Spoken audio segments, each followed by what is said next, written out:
çoxdandır maraqlı reseptlər paylaşmıram.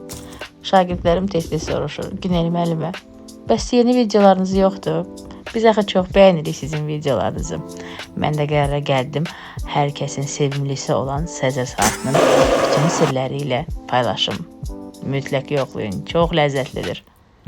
Hazırlayacaq olan hər kəsə nuş olsun.